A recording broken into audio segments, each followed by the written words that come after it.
Hello everyone! Card of the day po tayo. Ano yung pinaka-message para sa inyo? Dadadala nitong card of the day. Wait lang. Hindi pala siya nakabaliktad. Okay.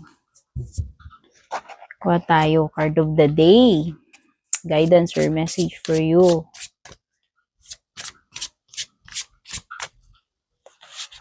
Okay. Kuha tayong isa dito. Post-tarot. Okay. Ang mahugot natin ay si Five of Pentacles. Five of Pentacles.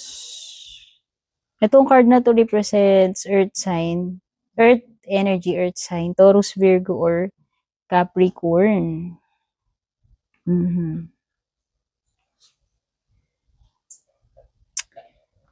Itong card na to is a period ng pagiging, pwedeng ito yung times na nag-i-struggle ka.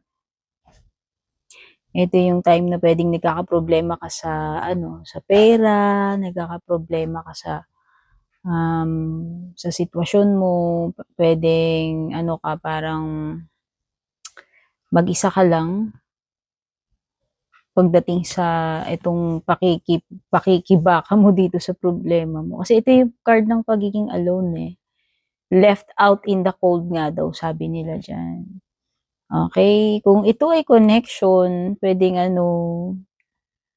magkaroon ng abandonment. Parang pinabayaan,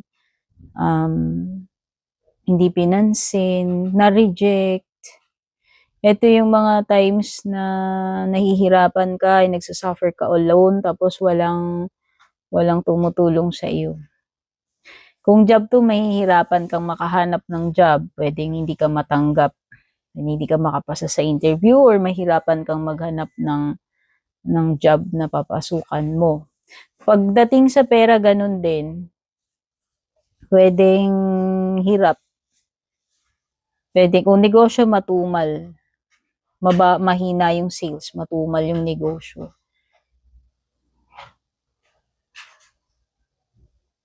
Kung trabaho, pwedeng ito ma-lay off ka, pwede kang masisante.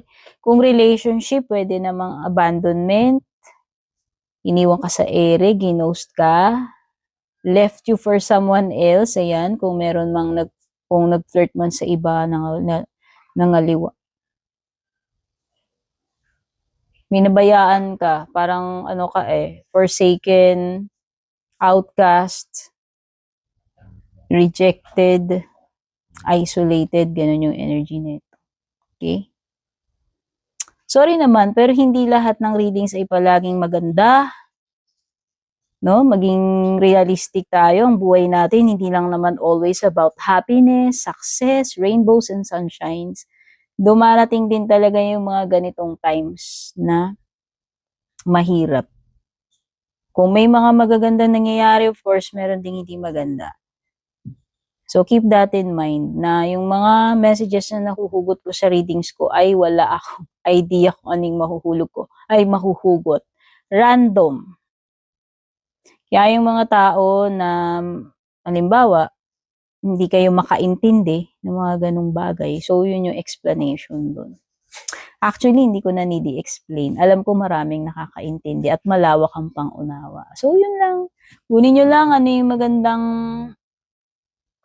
makukuha nyo dito sa reading na to. Ibig sabihin, alam ko, huwag kayong pilosopo, hindi maganda yung lumabas. Pero ibig sabihin, ano yung lesson na pwede mong makuha, mai-apply mo sa sitwasyon mo. Yun lang yun.